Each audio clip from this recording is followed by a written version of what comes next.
Hi guys, mambo vipi? It is another day na damam. Okay, leo bwana hapa na story yetu ya leo inatokea Grand Haven Township nchini Marekani as usual guys. Okay.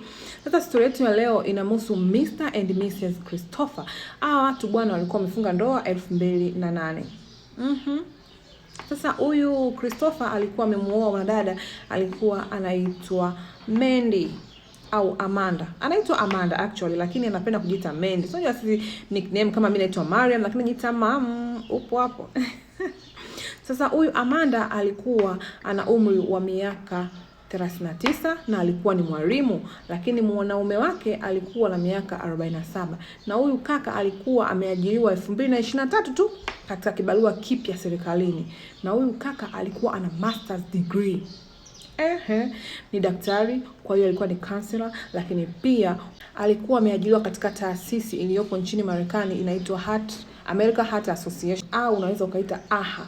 Hiki ni kitengo maalum cha kupambana na magonjwa sugu ya moyo pamoja na stroke nchini Marekani. Kwa hiyo alikuwa anapata mkwanja mzuri sana na walikuwa wanaishi maisha mazuri sana. Unaambiwa huyu Amanda au Mandy tunaweza kumuita alikuwa anajiita mwenyewe, alikuwa ni mtu wa kujitoa sana out, alikuwa anapenda sana watoto wake. Okay, hawa watu bwana walibahatika kupata watoto 4 na watu walikuwa wa kiume, lakini wakaamua asili watoto wawili wa kike, wakawa na watoto 6 jumla. Sasa huyu Amanda au Mandy alikuwa anapitia mambo anayojua yeye katika ndoa yake. Kama mnavyojua ndoa bwana ina changamoto. Kwa hiyo huyu Mandy alikuwa na post na katika mitandao ya kijamii. Yaani ni mtu ambaye alikuwa hana dukuduku. Akigombana na mume wake au vitu vikiwa vinaenda session anapost katika mitandao ya kijamii.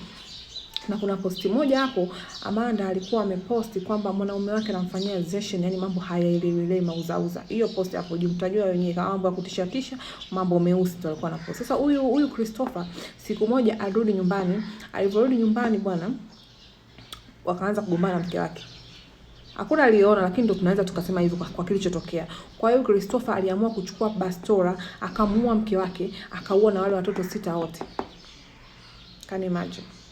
Kisha akaichoma nyumba moto kama inavyoonekana kwa nyumba inalipuka.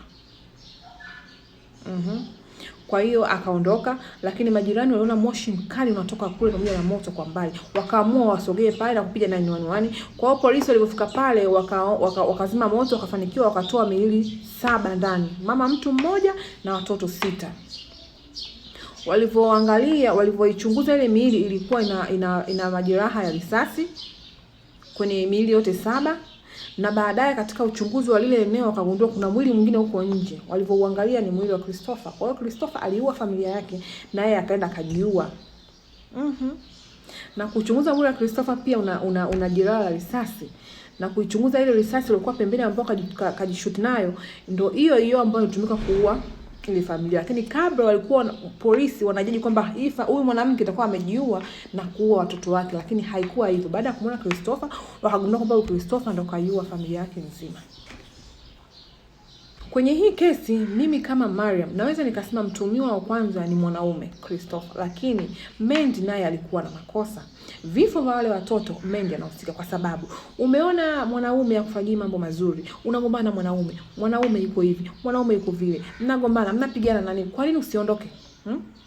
Kwa maslahi ya watoto wako. Ndio uvumilivu wa ndoa au kitu gani? Ndoa which? Ndoa where? Ndoa nini?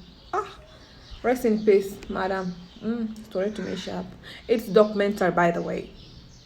Documentary. Naweza mkana Netflix mtaipata huko.